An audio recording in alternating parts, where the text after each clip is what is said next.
वसई विरार महानगर पालिका में एक नया संशोधन हुआ, जिस संशोधन के तहत ये तय किया गया कि ठेका जितने भी कर्मचारी हैं उन्हें निष्कासित किया जाए या फिर नए ठेके पर कॉन्ट्रैक्ट दिया जाए।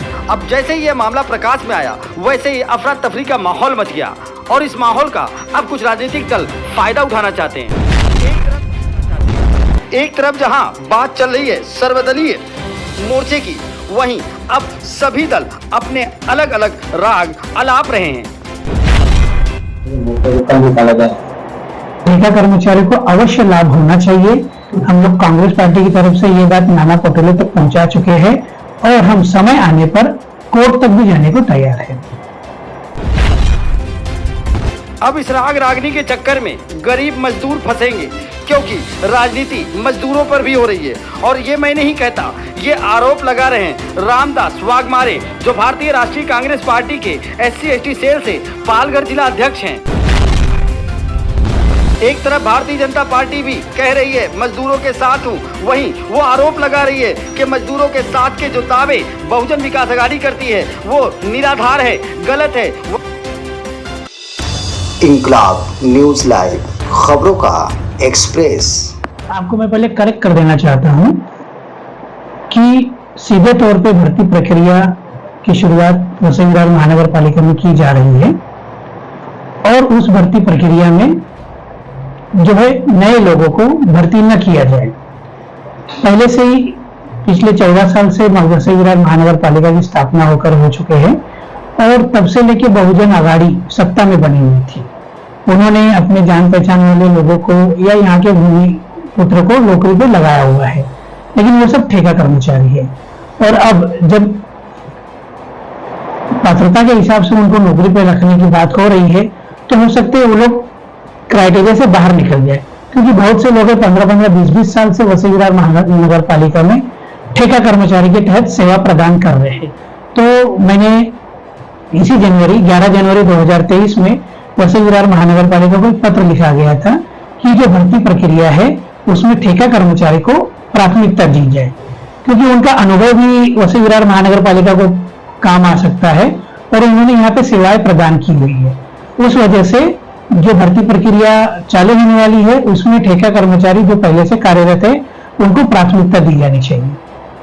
बहुजन विकास आघाड़ी ने जो कदम उठाया है उन्हें स्थायी करने के लिए जो एक आंदोलन किया जा रहा है, आप इससे संतुष्ट हैं? नहीं, हम बहुजन विकास आघाड़ी के मत से बिल्कुल संतुष्ट नहीं है, क्योंकि पिछले 30 सालों से बहुजन विकास आघाड़ी यहाँ पर वन हैंड सत्ता में रह चुकी है। वो लोग जब सत्ता में थे तब उन्होंने ठेका कर्मचारी का भला नहीं देखा। आज इलेक्शन नजदीक आ रहे हैं तो इलेक्शन में एक मुद्दा बनाने की उनकी ये कोशिश है और मैं रामदास वाघमारे कांग्रेस पार्टी से कार्यरत हूँ, विजय पाटिल साहब के और हमारे जिलाध्यक्ष ओनिल अलमेड़ा साहब के मार्गदर्शन में काम करता हूं। तो हम लोग किसी भी विचार विमर्श के तहत बहुजन विकास आघाड़ी के समर्थन में नहीं है। हाँ, जो लोग ठेके पे काम कर रहे इतने सालों से उनको प्राथमिकता दी जानी चाहिए, हम उनके समर्थन में है। जो मोर्चा निकाला जा रहा है उनके समर्थन में हमारे ओनिल अलमेड़ा साहब ने पेपर में न्यूज दिया हुआ है। हमारा पूर्ण रूप से ठेका कर्मचारियों को, जो मजदूर है, गरीब तबके से आता है, वार्ड बॉय है, आया बाई है, अभियंता है और भी बहुत सारे अनेक प्रकार के लोग कार्यरत है, हम उनके मजदूर का समर्थन करते हैं। इस मामले में भारतीय जनता पार्टी का स्थानीय नेतृत्व भी खुल करके बहुजन विकास आघाड़ी के इस कदम का विरोध कर रहा है। इस मामले में भारतीय राष्ट्रीय कांग्रेस की क्या भूमिका है? भारतीय राष्ट्रीय कांग्रेस की भूमिका मैंने आपको स्पष्ट की हुई है कि हमारा ठेका कर्मचारियों को समर्थन है, उनके मोर्चे को समर्थन है, लेकिन उनके मोर्चे का जो सर्वदलीय मोर्चा बताने की कोशिश की जा रही है ये पूरी तरह से गलत है। हम इसको सिरे से नकारते हैं। फायदा लेना चाहते हैं? अभी तक ठेका कर्मचारियों का फायदा जो लिया गया है वो बहुजन विकास आघाड़ी के नगर सेवक और सत्ताधारी लोगों ने यहाँ पर लिया हुआ है, क्योंकि हमेशा जब इलेक्शन लगता है तो वो लोग किसके द्वारा काम करवाते हैं? इन्हीं के द्वारा काम करवाते हैं। ये बात सर्वज्ञात है, इसमें कोई दो राय नहीं है। अब इलेक्शन आने वाले हैं।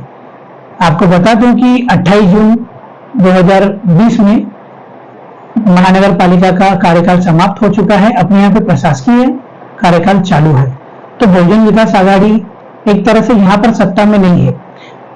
इसका दूसरा एंगल आपको बताना चाहता हूं कि केंद्र में और राज्य में जो बीजेपी की सरकार है, उस सरकार को बहुजन विकास आघाड़ी का समर्थन प्राप्त है और ये मोर्चा भी वो लोग निकाल रहे हैं।